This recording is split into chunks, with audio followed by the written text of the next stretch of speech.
Le projet d'assistance technique aux travaux publics piloté et financé par l'Union européenne suit son petit chemin dans la composante 2 du dit projet. C'est un appui institutionnel qui vise à protéger le patrimoine routier. Ce vendredi, le laboratoire national des BTP et les directions régionales des travaux publics ont été dotés de 7 véhicules tout-terrain, 24 ordinateurs portables et fixes, 12 GPS et une carotteuse entre autres. Reportage Falgui Lavoui. Depuis plusieurs années, des problèmes techniques sont constatés après la construction de certains ouvrages de génie civil en Guinée. Peu de solutions sont apportées faute de matériel adéquat. Pour y pallier, le laboratoire national des BTP et les directions régionales des travaux publics sont dotés de 3 lots de fournitures. Un appui de l'Union européenne pour un coût de plus de 3 milliards de francs guinéens. On met l'accent sur l'entretien et sur la préservation. Donc on veut que les camions sont moins chargés, que les routes sont de meilleure qualité et qu'on entretient le tout. Mais pour cela, il ne faut pas non seulement renforcer les capacités des personnes qui travaillent dans les services publics, donc au niveau central mais aussi au niveau déconcentré, mais il faut quand même aussi de temps en temps du matériel. Des matériels de pointe. Désormais, la base de données routières est équipée de véhicules et de 12 GPS pour les relever de schémas itinéraires de terrain.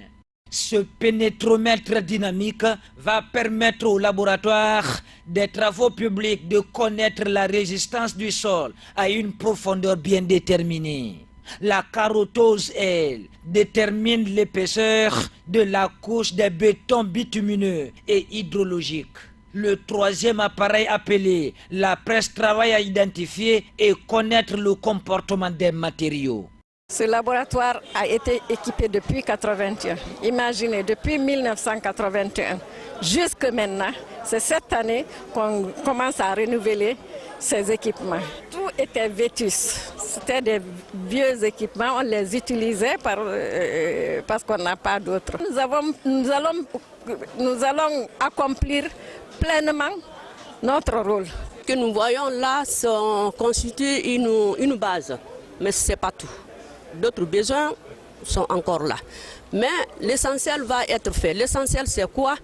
On aura prochainement la possibilité de contrôler si les entreprises nous trichent ou pas dans l'épaisseur des chaussées. Ça nous permettra aussi de vérifier la nature des sols et ça nous permettra aussi d'aider les ingénieurs et nous-mêmes de bien calculer nos types de fondations.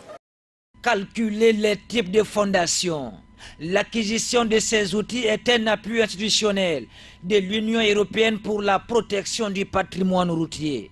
C'est la deuxième composante du projet d'appui au secteur des transports du 10e Fonds européen de développement, projet d'un montant total de 83 millions